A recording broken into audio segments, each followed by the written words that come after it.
nice and well, but you have to convince the developers to actually change their way of working and thinking. So you need to convince them. And the background is your only chance, is your very first chance to actually make sense of why are we talking about this in the first place. So I would say pretty much here we put why in terms of why are we talking about it, so the purpose. Definitely purpose goes there. Sorry, I'll just get another here. So this company is, so we're crafting planes, but we have, I don't know, landing problems. We have problems in landing, okay? In landing these rails. And maybe another thing actually to make the purpose even stronger is what's the consequence of keeping doing this in the same way, okay? So you actually have to make it worthwhile, right? Again, you know, what's in it for me? If you imagine the people you need to talk to, what's in it for them? Why should they care? What are the consequences? If we keep doing this, we're going out of business. That's a pretty good beginning, okay? And I work with people in quality who actually said, oh, you need to help us on introducing more quality. Well, why? Who would care about this? It's all bureaucracy, right? But it turns out I was involved in a big agile transition. We changed the entire process. If they don't put the quality system in place, they're going not to be certified anymore, and if they're not, their bosses in their quarter in Germany will kill them, and as a consequence, you know, it's not even touching the customer at that point. But you know what I mean? And now you have the entire company involved, including the CIO, who doesn't want the bloody Germans. Is there any German? Bloody Germans actually to tell pretty much, you know, what to do. Okay, so that's the background, and it's strong enough, okay? So why are we doing this in the first place? The next part is the current situation, and we need to analyze this current situation. So here's the game. I would like, maybe whoever is in this first row, if you don't want to do it, that's fine, just go to another row, but otherwise, for you that you are here, I would ask today to see what the current situation is. And in order to do this, I have some papers, and I trust you can do plain papers after. So here's one for you. And essentially the goal is the following, right?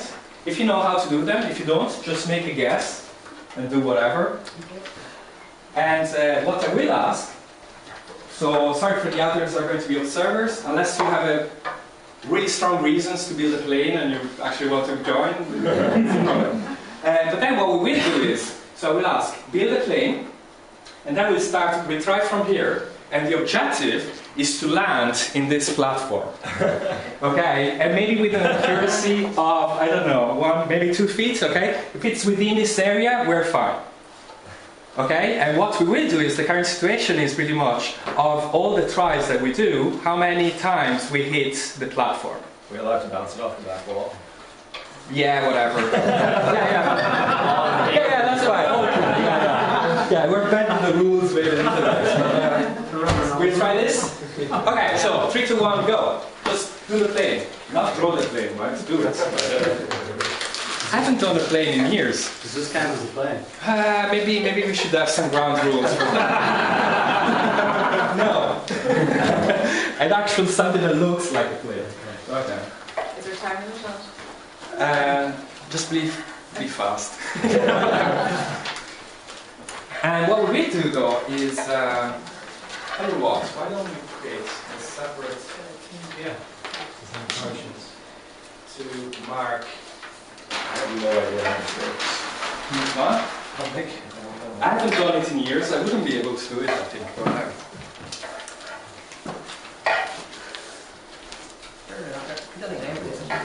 Yeah. So we'll just say, I don't think so. It's like weird You puzzle. got a misspent choice. by the way, I didn't invent this game, I've seen it at Coach Camp literally a couple of weeks ago from a guy who learned from me A3 thinking, and just last year I'm evangelizing essentially this idea where A3 thinking is actually something that is used in manufacturing a lot, and certainly Toyota everywhere, right? They know more of A3 thinking than say value stream mapping, which is more like strategic or whatever, and maybe even Kanban, okay? So it's everywhere. Okay, they're all problem solvers. The difference between traditional management and lean management is, in traditional management, get me to that outcome, I don't care how, because we promised it to the customers. And off you go. Where like in lean thinking, the idea here is we focus on process improvement. Essentially, we focus on process that leads to outcomes. Okay, so there's a step before. So as you think about lean startup, it's the same thing. We're actually focusing on the process that leads and converges to success, allow us to converge to success. Okay, so we're focusing on process. So what I would like to ask you is pretty much like to just come over here, put your name, and then we'll mark pretty much if it's a yes or no. Okay, Rob, excellent. Try from there. Yep. Good luck, Rob. Yeah. We're cheering for you. Go on. Yeah, it's a bit of pressure, as you know. Just go, yeah, whatever, like whatever. You know, if you all hit it, the experiment. Can you measure that? I think that's within 2 feet. Yeah. Like a big few, right? Okay, who's next? I think Rob's gonna go broke at a bootstrap challenge. Just Yeah, first and yeah. feels like a dart thing. Yeah, try. No, not close enough. Yeah, it is actually. It's on the two. No, that's not fine. in 3 dimensions. 1 and 2. No, you gotta measure the hypotenuse. It's fine. I like it. Is that a yes or no? I'm saying no, but you're saying yes? Yeah, yes. All right. Let's have some. Let's celebrate actually. You know. We don't celebrate enough, by us. It's hard. Now, if everybody's going there, I'm not going to allow that.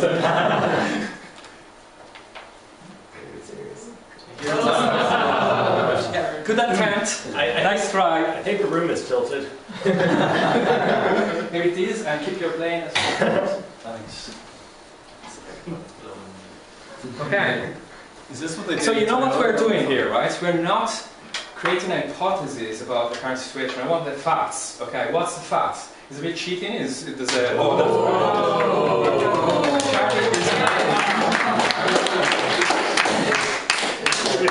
Now there was a foot a little bit ahead there, but okay. Okay, parachutes. Parachutes. Okay. Some serious consultants.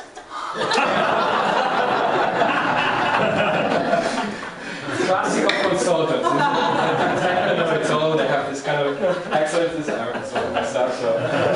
It is well designed, yeah.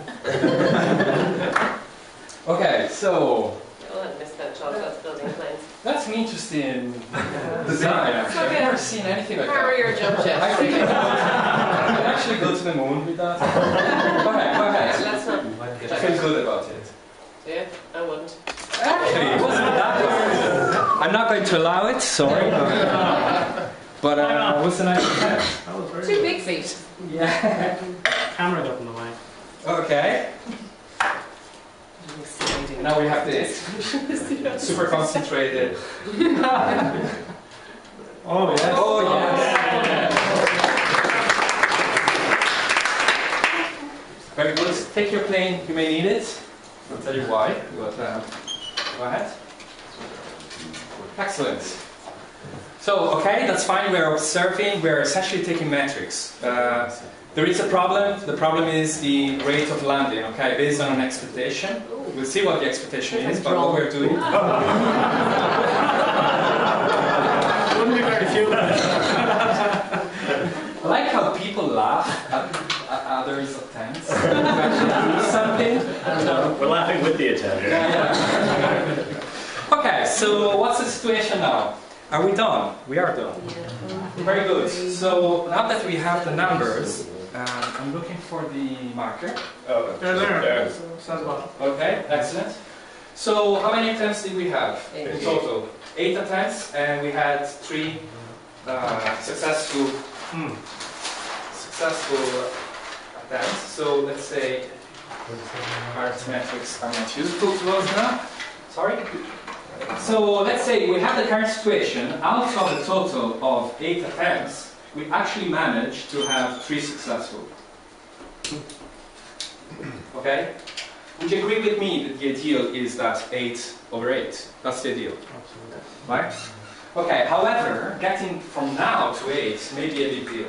So what, instead of having, so this would be our next ideal goal. There's a difference. I tend to be very precise on the terminology. But people may be actually a little bit more relaxed. But let's say our ultimate goal right now is to get to 8. We can't possibly get to 8 straight away, so let's set up a target. So what we do in this sequence is we could have like a succession of targets, and so that at some point we will get to our ideal goal, okay? Typically, actually let's just continue this. So now we have 3 out of 8, and I would like now you guys to talk together. We set up a target which is improving landing rate from 3, you decide to what? Now it could be 4, it could be 8, okay? Let's say that we do 4, just because it's just an extra bit, but it doesn't have to be, it could be higher, particularly if we know that we could get to. So it's something that it would be potentially challenging, but maybe we can do better, okay? In fact, I will put 5. 5 minutes, by the way. So we have, sorry? 5-minute warning. 5-minute warning for the session. Oh, okay, so super quick. So from 3 to 5, by the next rate, essentially. So the idea here is to, let me explain it first in case we need to finish. Okay, so the idea would be that now you get together and you find out what are the possible causes, first of all, for this crap landing. I'll shortcut a little bit. Now that we have a gap, essentially what is impeding us to move from 3 to 5? That's really what we want to get. So from 3 to 5, potentially, this is a so-called fishbone diagram. We could say, if this is the problem, we need to get 2 plus more than we had before. We divide into categories. So a category could be people, a category could be the environment. So for example, when I've seen this exercise, we had a window open, so that would be part of the environment. It could be the tools, the type of paper, it could be a number of things, right? So think about these categories, and then for each of them, we may actually come up with ideas. So I'm going to shortcut this, because unfortunately we don't have time. I spent too much time before, I guess. But if you think about that, what are possible causes? Well, so for example, we don't have trained pilots, right?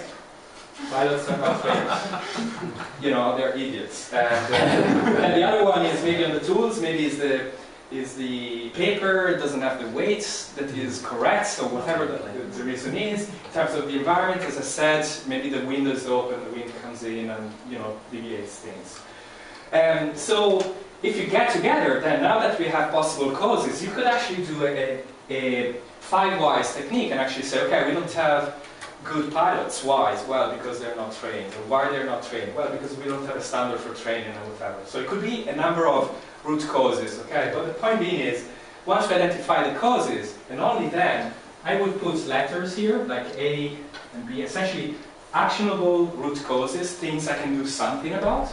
And for each of them, I would generate a set of countermeasures, which is this part here. So these are the things that we are going to do based on our understanding of the causes that are impeding us to get to the target objective. So just to shortcut this, unfortunately we can't do the exercise, I think, is you can get together and actually say, well, okay, so this is the stuff that actually went wrong. We didn't know how to design a paper airplane. So a possible countermeasure is that actually you use whoever were the best pilots and you ask them to launch it. Okay? Nobody really said each of you have to send, you know, there's no rule written down that you have to be the pilot for this. So you could get the best pilots pretty much working on this target. You can get the best designs, whoever actually was successful maybe had a better design on the plane. So if you ask maybe that particular pilot or pilots to use a particular design and launch there, maybe we will improve our target. And I'm saying maybe because these are countermeasures, right? So one pilot, one design or 2 designs maybe, the 2 successful designs. Yeah, it's a set of ideas that we could have, and maybe you could say what the benefit would be for each of these things. And then you would say pretty much which of these is expensive, is feasible, because we have feasibility, we have all these kind of ideas that allow us to actually say which countermeasures are we going to use. And then as a consequence, the implementation plan. So we say, okay, so I don't know, successful David is going to do maybe 3 launches, or maybe he's going to start and launch until it doesn't hit the platform and the next one actually works out. So you know what I mean? Like it's who does what when. Okay? That's our implementation plan. And then it's the follow-up is, we're using this scientific method. This is an hypothesis. What we are advertising, what we are thinking about, I don't know how to say it, is pretty much that with these countermeasures, not in median, but specifically with these countermeasures, we're going to reach this target by this date. And we're going to test it. And it may work partially, it may work completely. If it works completely, maybe we can set a better target, and so on. Toyota, actually, that's the way they do innovation. They know how to build cars. But then they choose some variables to improve. And once they reach those particular areas, they tend to become a standard. So they see if this is sustainable. If it keeps doing like that, that becomes the new standard. And it turns out that the best pilots set the new standard. Everybody else is below the standard from that point on. And when you reach essentially this kind of predictable level, then they create the new one. They do the Kaizen level, right? So they set a new standard, and now you have to work out essentially this part here. So I think we're out of time, unfortunately. This is kind of A3 thinking. Check it out. As I said, is a vivid manifestation of the scientific method. Is at the core of Lean thinking. What I strongly believe is that tools like Kanban and all the other stuff that we've been stealing for years are just countermeasures to problems that Toyota had. So here's another thing is, what kind of metrics would be used to measure this stuff in a startup? And this is what I'm beginning to think is, well, actually, some cohort metrics here could be interesting, because we may make guesses about, actually we can start measuring what the gap is between what we want and what we want to go, for example. We can maybe do either quantitative or qualitative analysis to actually say maybe we can get to the current situation where we could analyze actually some of the causes potentially, and from there we can devise some countermeasures. Okay? But think about in the evolution of your startup as something that you would apply at different levels, at different times. It may be like something that faces the customers. It could be actually how you deal with the distributed team, for example, in the early stages, and so on. So every issue that comes up, there is a potential for doing a couple of things. One is actually to think about the process, so the sequence, and then eventually put this sequence on paper if it's something that you would look over time. And that's it for me. Thank you. By the way, there is a presentation, actually it's on the Leancamp website as well, right? I've done a presentation on Kaizen and A3 thinking. It's on the main website on Leancamp. Yeah, it's really nice. It's like a beautiful deck. It's really nice to go through. Yeah, I illustrate everything, and I use storytelling to tell a story, and so it should flow. Okay. Thanks. Now, Kanban.